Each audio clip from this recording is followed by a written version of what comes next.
ಈಗ ಅಭಿಮಾನಿಗಳಿಗೆ ಇದ್ರ ಬಗ್ಗೆ ಗಮನಕ್ಕಿರ್ಲಿಲ್ವಾ? ಪ್ರಜ್ವಲ್ ಅವರಿಗೆ ಇದ್ರ ಬಗ್ಗೆ ಗಮನಕ್ಕಿತ್ತ? ಪ್ರಜ್ವಲ್ ಅವರು ಯಾಕೆ ಕಾರ್ಯಕ್ರಮಕ್ಕೆ ಬರ್ಲಿಲ್ಲ ಅನ್ನುವಂಥದ್ದು ಸರ್ ಪ್ರಮುಖವಾಗಿ. ರಾತ್ರಿವರೆಗೂ ಬರ್ತೀವಿ ಅಂತ ಹೇಳಿದ್ರು. ಅವರ ಅಭಿಮಾನಿಗಳು ಒಂದು 100 ಜನ ಬರ್ತಾರೆ ಅಂತಾನು ಇನ್ಫಾರ್ಮ್ ಮಾಡಿದ್ರು. ಅವ್ರಗಳಿಗೆ ಪಾಸು ಅವ್ರುಗಳು ಬರೋದಕ್ಕೆ ವ್ಯವಸ್ಥೆನೂ ಆಗಿತ್ತು. ಆಮೇಲೆ ಇಲ್ಲಿ ಬಂದಿರೋರು ಅಭಿಮಾನಿಗಳು ಅಂತ ಯಾರು ಹೇಳ್ತಾ ಇದ್ದಾರಲ್ಲ, ಅವರೆಲ್ಲರೂ ನನಗೂ ಗೊತ್ತಿರೋ ಹುಡುಗರೆ, ನನ್ನ ಸ್ನೇಹಿತರೆ. ನಮ್ಮ ಅಭಿ ಅಂತ ಎಲ್ಲೋ ಹುಡುಗ ಮಾತಾಡ್ತಿದ್ದಲ್ಲ, ಅವನು ಪ್ರಜ್ವಲ್ ಅವ್ರ ಅಸಿಸ್ಟೆಂಟು. ಆಮೇಲೆ ಇನ್ನೊಬ್ರು ನಮ್ಮ ದೇವು, ಇವರೆಲ್ಲ ನಮ್ಮ ಆತ್ಮೀಯ ಹುಡುಗರೆ, ಪ್ರಜ್ವಲ್ ಅವ್ರ ಜೊತೆಗೆ ಇರೋರು ಇವರು. ಸೊ ಅವ್ರು ಯಾಕೆ ಸಡನ್ ಆಗಿ ಬರಬಾರ್ದು ಅಂತ ಡಿಸೈಡ್ ಮಾಡಿದ್ರು ಅಂತ ನನ್ಗೆ ಪ್ರಾಮಾಣಿಕವಾಗಿ ಗೊತ್ತಿಲ್ಲ. ಅವ್ರದ್ದೊಂದು ಸಣ್ಣ ಡಬ್ಬಿಂಗ್ ಇಶ್ಯೂ ಒಂದಿತ್ತು. ಡಬ್ಬು ಅವ್ರ ವಾಯ್ಸು ಸೂಟ್ ಆಗತ್ತಾ ಆಗಲ್ವಾ? ಯಾಕಂದ್ರೆ ಮಂಗಳೂರು ತರದ ಭಾಷೆ ಆಗಿರೋದ್ರಿಂದ 100% ಸೂಟ್ ಆಗಬಹುದಾ ಆಗಲ್ವಾ? ಇನ್ನೂ ಸ್ಪೇಸ್ ಇದೆ, ಇನ್ನೂ ಡಬ್ಬಿಂಗ್ ಮಾಡಬೇಕು ನಾವು ಅಂತಾನೆ ಇದೀವಿ. ಇನ್ನು ನಮ್ಮ ಡಬ್ಬಿಂಗ್ ಸ್ಟುಡಿಯೋನ ಬ್ಲಾಕ್ ಮಾಡಿ ಇಟ್ಟಿದೀವಿ. ಇನ್ನು 24ಕ್ಕೆ ರಿಲೀಸ್ ಇರೋದ್ರಿಂದ ಒಂದ್ಸತಿ ಎಫರ್ಟ್ ಹಾಕ್ಬಹುದು, ಚೆನ್ನಾಗಿ ಬಂದ್ರೆ ಅದನ್ನ ಇಟ್ಕೊಳ್ಳೋಣ ಅಂತ ಅನ್ನೋದು ಒಂದು ಥಾಟ್ ಇದೆ. ಆದ್ರೆ ಸಡನ್ ಆಗಿ ಈ ತರದ್ ಇವರೆಲ್ಲ ಗೊತ್ತಿರೋರೆ. ಆಮೇಲೆ ಇವ್ರು ಯಾರು ಬೇರೆಯವರಲ್ಲ, ಇವ್ರು ಯಾರು ನಮ್ಗೆ ಗೊತ್ತಿಲ್ಲದೆ ಇರೋರಲ್ಲ, ಎಲ್ಲಿಂದನೂ ಉದ್ಭವ ಆಗಿರೋರಲ್ಲ, ಗೊತ್ತಿರೋರನ್ನೇ ಈ ತರ ಬಂದು ಮಾಡೋದಕ್ಕೆ ಕಾರಣ ಏನು ಅಂತ ನಮ್ಗೆ ನಿಜವಾಗ್ಲೂ. ಸರ್, ಈಗ ಸಿನಿಮಾ ನೀವು ಆರಂಭದಲ್ಲಿ ಒಂದ್ ರೀತಿ ಕ್ಲಾರಿಟಿ ಕೊಡೋ ಪ್ರಯತ್ನ ಮಾಡಿದ್ರೆ, ಅಂದ್ರೆ ಸಿನಿಮಾದವರ ವಿಚಾರ ಸೌಂಡ್ ಮಾಡಬಾರ್ದು, ಸಿನಿಮಾ ಸೌಂಡ್ ಮಾಡಬೇಕು ಅನ್ನುವಂಥದ್ದು.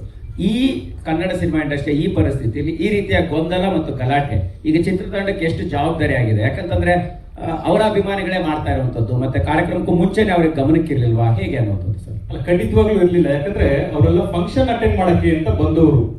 ಅವರೆಲ್ಲರೂ ಈ ಟ್ರೈಲರ್ನ ಎಂಜಾಯ್ ಮಾಡಬೇಕು ಅಥವಾ ಈ ತರದೊಂದು ಸಮಾರಂಭ ಸೆಲೆಬ್ರೇಟ್ ಮಾಡಬೇಕು ಅಂತ ಬಂದವರು. ಆಮೇಲೆ ನಾವು ಪ್ರತಿ ಸಲನೂ ಹೇಳ್ಕೊಂಡ್ ಬಂದಿದೀವಿ, ನೋಡಿ ಇದು ಸಿನಿಮಾ ಟೈಟಲ್ ನೋಡಿದ್ರೆ ನಿಮ್ಗೆ ಗೊತ್ತಾಗುತ್ತೆ, ಇದು ಪ್ರಜ್ವಲ್ ಅವ್ರದೇ cinema. Dynamic prince Prajwal Devaraj ಅಂತ ಹೆಸರಿದೆ ಬಿಟ್ರೆ 25, 30, 40 ವರ್ಷದಿಂದ ಕೆಲಸ ಮಾಡಿರೋ ಶ್ರೀಧರ್ ಸರ್ ಹೆಸರಿಲ್ಲ, ಮಿತ್ರ ಸರ್ ಹೆಸರಿಲ್ಲ, ರಾಜ್ ಶೆಟ್ಟರ್ ಹೆಸರಿಲ್ಲ. ಯಾಕೆ ಅಂತಂದ್ರೆ ಒಂದು ಪ್ರೊಟಾಗನಿಸ್ಟ್, ಒಂದು ಕಥಾನಾಯಕ ಅಂತ ನಾವು ಪಾತ್ರಕ್ಕೆ ಆಯ್ಕೆ ಮಾಡಿ ಮುಂದಕ್ಕೆ ಹೋದ್ಮೇಲೆ ಅದೇ ತರನೇ ಟ್ರಾವೆಲ್ ಮಾಡ್ಬೇಕಾಗತ್ತೆ.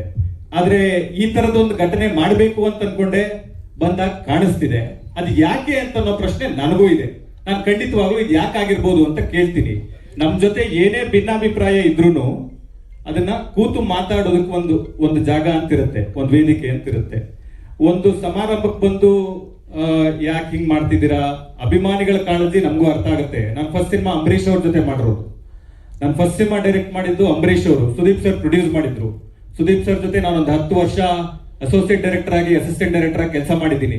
ಇಲ್ಲಿರುವ ಪ್ರತಿ ಮೀಡಿಯಾದವರು, ಪ್ರತಿ ಮಾಧ್ಯಮ ಮಿತ್ರರು, ಪ್ರತಿ ಟೆಕ್ನಿಷಿಯನ್ಸ್ ಯಾರಿದ್ದಾರೆ ನನಗೆ 1 to 1 ಪರಿಚಯ ಇದ್ದಾರೆ. ನೀವೆಲ್ಲರೂ ನನ್ನ ಸಹಾಯಕ ನಿರ್ದೇಶಕನಿಂದ ನಿರ್ದೇಶಕನಾಗೋವರೆಗೂ, ಅಂಬಿನಿಂಗ್ ವಯಸ್ಸಾಯ್ತು ಮಾಡೋವರೆಗೂ ನನ್ನ ನೋಡಿದ್ದೀರಾ. ಆದ್ರೆ ಈ ತರದ ಘಟನೆ ನಾನು ಎಲ್ಲೂ ನೋಡಿಲ್ಲ. ಹಾಗಾಗಿ ನನಗೂ ಒಂದು ಹೊಸ ಅನುಭವ ಇದು. ಅಭಿ ಒಂದ್ ನಿಮಿಷ ಯಾಕಪ್ಪ ಗುರು ಸರ್, ಈ ವಿಚಾರದ ಬಗ್ಗೆ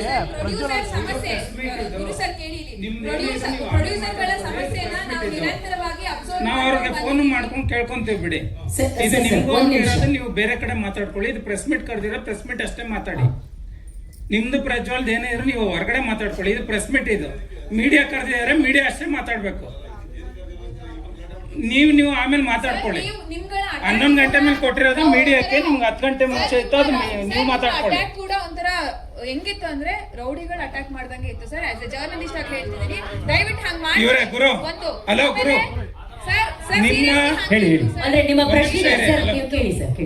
ನಿಮ್ಮ ಪ್ರಜ್ವಲ್ದ ಅಥವಾ ನಿಮ್ಮ ಅವ್ರ ಫ್ಯಾನ್ಸ್ ಏನಿದೆ ನೀವು ಹೊರಗಡೆ ಇಟ್ಕೊಳ್ಳಿ. ಮೀಡಿಯಾ ಪ್ಲಾಟ್ಫಾರ್ಮ್ ಇದು, ಮೀಡಿಯಾಕ್ಕಂತ ಸ್ಪೇಸ್ ಕೊಟ್ಟಿದ್ದೀರ. 11 ಗಂಟೆ ಮೇಲೆ ಅನ್ನೋದು ಮೀಡಿಯಾ ಕೊಟ್ಟಿದ್ದೀರ ಟೈಮು. ಮೀಡಿಯಾ ಇಟ್ಕೊಳ್ಳಿ, ನೀವು ಮಿಕ್ಕಿದೆಲ್ಲ ಕಳಿಸ್ಕೊಳ್ಳಿ, ಅಥವಾ ನೀವು ಸೈಲೆಂಟ್ ಆಗಿರಕ್ ಹೇಳಿ. ಆಮೇಲೆ ಅವರೆಲ್ಲ ಆಯ್ತು ಬಿಡಿ, ನಿಮ್ದವ್ರದ್ದು ಏನಾರ ಆಮೇಲೆ ಮಾತಾಡ್ಕೊಳ್ಳಿ. ಈಗ media space, media just contact ಮಾಡಿ. ಈಗ ಓಕೆ ನಡೀರಿ.